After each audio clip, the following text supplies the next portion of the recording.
Hey y'all, it's your girl Jada J, and I am here to review the New Edition story part 1. Okay, so let me let you guys know, I didn't know too much about New Edition. You know, they're a little bit before my time, but that's not really saying anything because I listen to a lot of older music. Like that's what when they say they don't make music like they used to anymore, I feel like I could relate. Like, yeah, you know what I'm saying?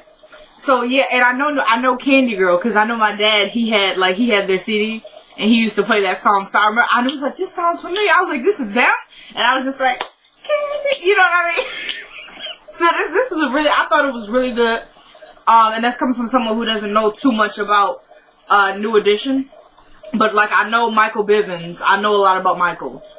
Just because I've seen him and other stuff. And actually, particularly, and with his character, they said they wanted to make sure they found a kid, because they said he was like the cool, laid-back one, so they wanted to find a little kid, like when the kids were playing them, they wanted to find a kid that kind of possessed that laid-back swagger they wanted for Michael. But I will say this, they did a great job casting Lil Bobby, because that was Bobby. I just knew who it was. Like, before they put, I said, that's Bobby, that's him. It's Bobby.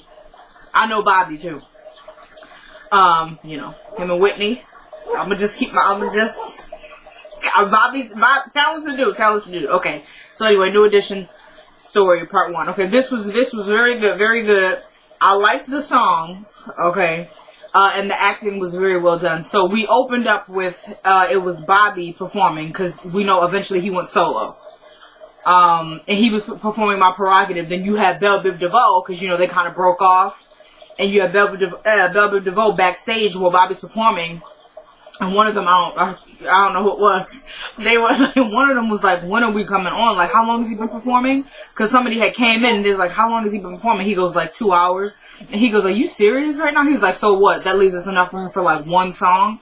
He was like, so what are we gonna do about it? So he was like, I'm not gonna stand for this. So he goes up there, he's like, oh, thank Mr. Bobby Brown. And they cut his music off and everything, and so the crowd is looking kind of confused, but they just go with it. Cause he was just basically telling Bobby, it's time to get off stage. You went over your set time, okay? So Belle Biv DeVoe comes out. Why can't I? Belle Biv DeVoe comes out. And so they're performing, girl, you know, I know Poison. Yes, Belle Biv DeVoe. That's the joint. So they're coming out, they're performing.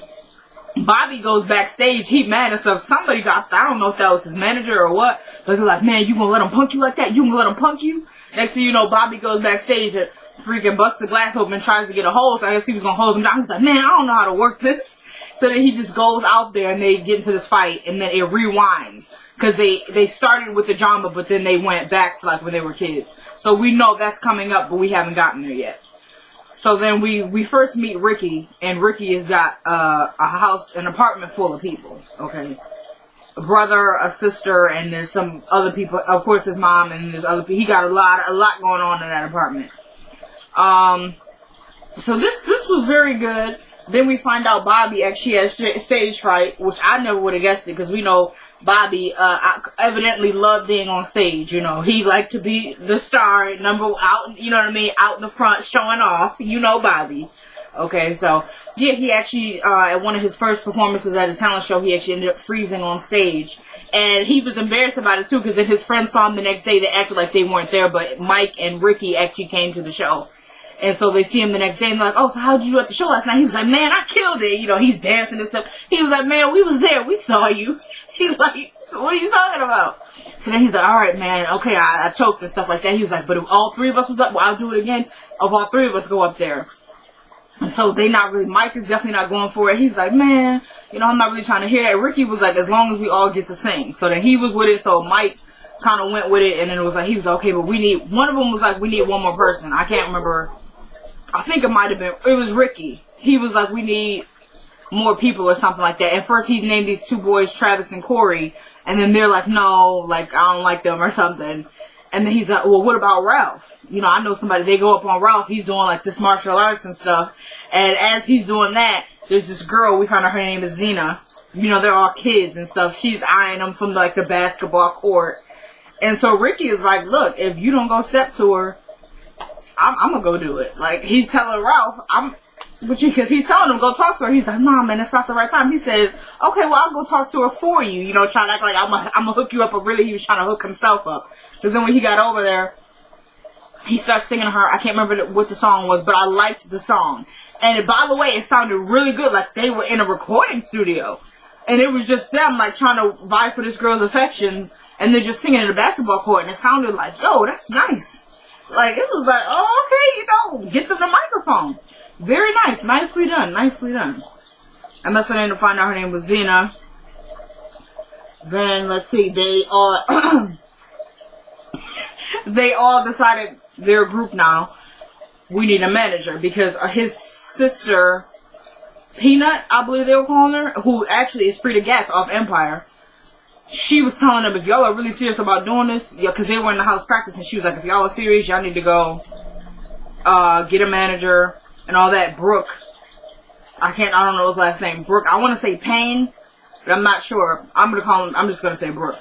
Brooke was like a renowned manager in Roxbury, because, you know, they're in Boston. OP. So they're in Boston, and she's like, yeah, he's with the Untouchables, the Transitions, which were two major groups. So they were like, you really think you're a manager? She was like, it's worth a shot and all that. So they go to see him. He's like, I don't work with kids. Like, that's it. It's a wrap. I don't work with kids. And they're like, come on, come on. So as he's about to drive off, because he gets in the car and turns on the headlights, they get in front of the car and they're dancing. He goes, I want you back. Yes, I do now. It was the Jackson 5 song. And then he listens for a minute. And then they try to keep going. He's like, all right. Meet me at the recreation center 9 in the morning. Sharp.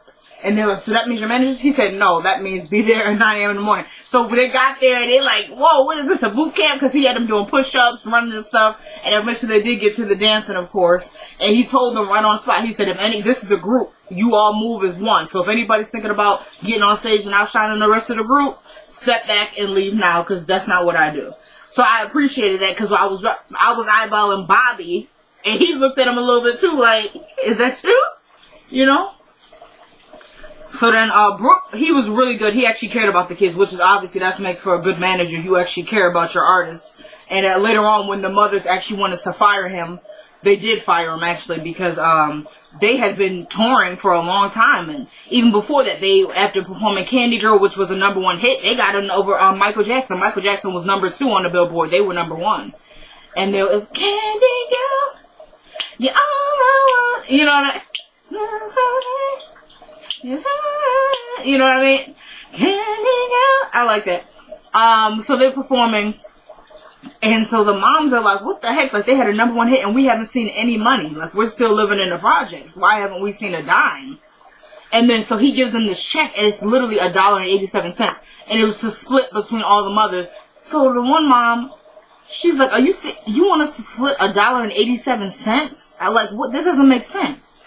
And because they're blaming Brooks, because he's like, I've never dealt with, like, you know, being on the road and booking agents and stuff like that. So he was like, this is new for me too, but I'm making sure the boys are fed. I'm putting my money into buying them clothes, making sure they eat, getting them prepared.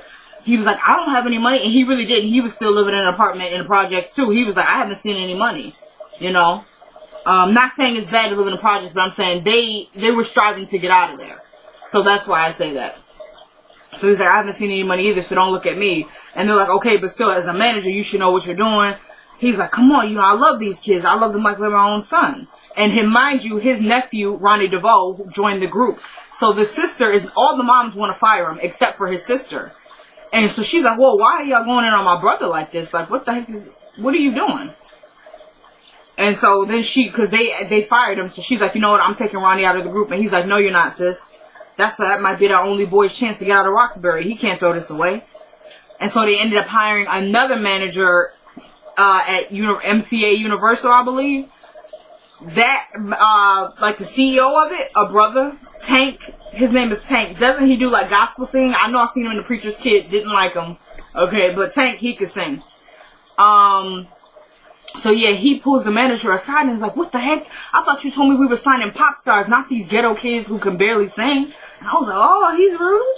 You know what I mean? So the moms are really at a point where they actually took the manager up on his offer, because he was telling them, like, okay, we're going to get some money in here. Like, this is what we're going to do. Because the moms really were like, our boys are working so hard and we're not seeing any money. Like, what's going on with that? you know. And I was actually kind of surprised. The boys didn't really seem so, but I want Brooks back. I mean, Brooke, not Brooks, it's Brooke. I was a little surprised at that. But, of course, being that young is kind of just like, if your mom say it, it is what it is. You know what I mean? I know it is for me. So, I did appreciate that, though, because at one point, the manager, the new manager they were hiring, looked to the kids, well, the boys, and he's like, what do you guys think of all this? He was like, man, if our moms are cool with it, so are we. So, I did appreciate that. And they just got off this really long tour of Screaming Fans and all that. They get back to Roxbury.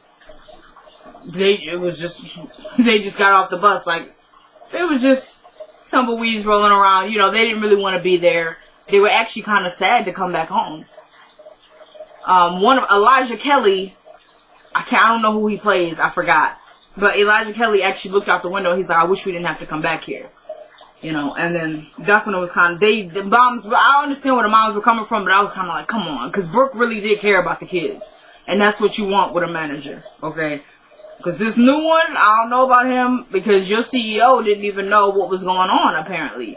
And the new manager, he wanted them to come into the place singing, like, one of the songs. He goes, you need to sing, like, Candy Girl or something, like, as soon as you walk into the office. And they're like, that's corny and stuff. Like, we don't roll like that. He's like, drop the Roxbury attitude. He's like, the kids are like, that's where we're from, though. We're from Roxbury, you know?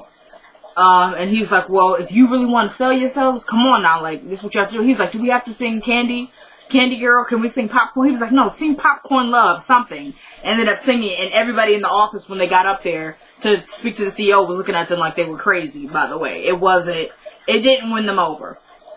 And by the way, Brooke actually, New Edition, the name, he's like, I have a name for y'all, you know. And he even went into talking about, he was like, when you hear names like Temptations and Stylistics, it's not just the name of the group, it's who they are, it's what they do.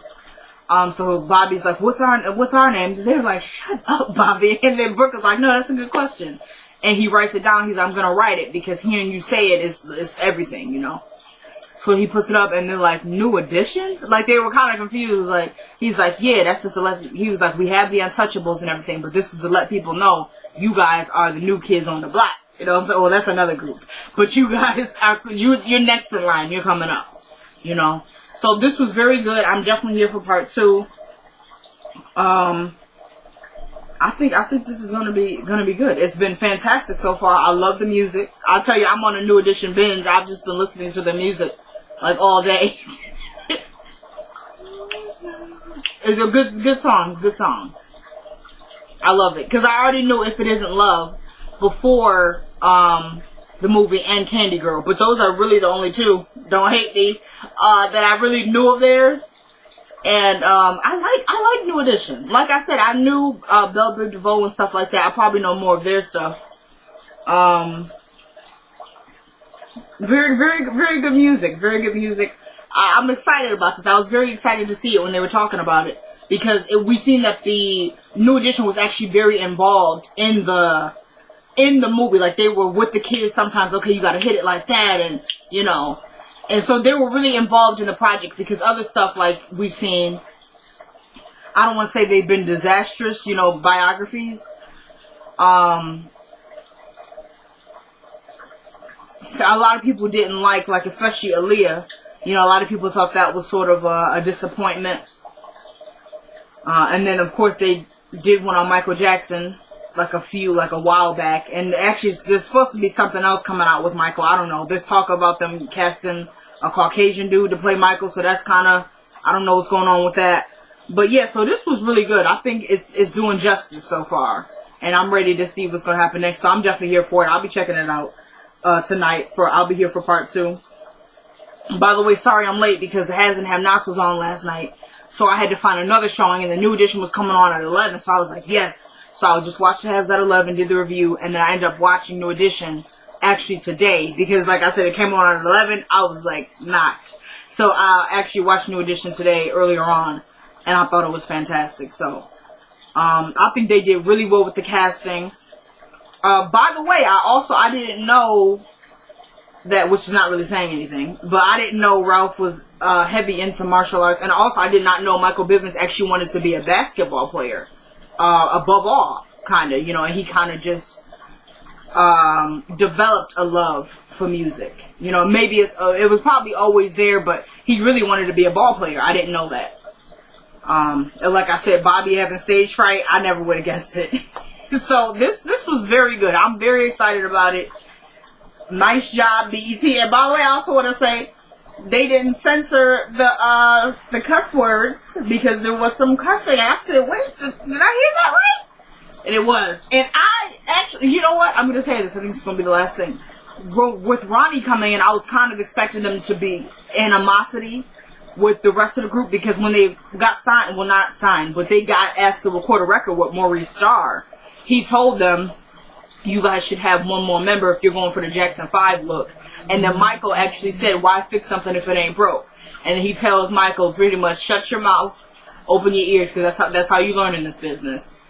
And so when bringing in Brooke nephew, Ronnie, I thought there was going to be some animosity, but they actually welcomed him with open arms, and you know he knew the steps in it because he wanted to be in the group, and you know he was like, I got to earn my spot and everything like that. So he ended up being in the group, and he showed them that he knew the dance moves and everything. They were all doing the dance, and he stood in front of them, and so Brooke is like, okay, 5, 6, 7, and they just kind of go through the dance, and they're like, nice job, man, like you got it, thank you.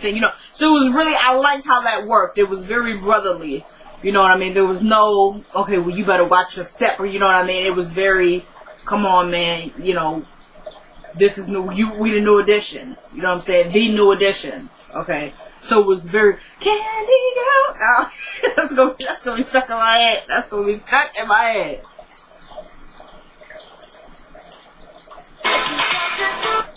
Cool it now. Cool it, cool it, cool it. Cool it now is my joint too. Very good production. Very good. I'm excited for tonight. I hope y'all are here for it too. It is your girl, J. Thank you so much for watching. Peace.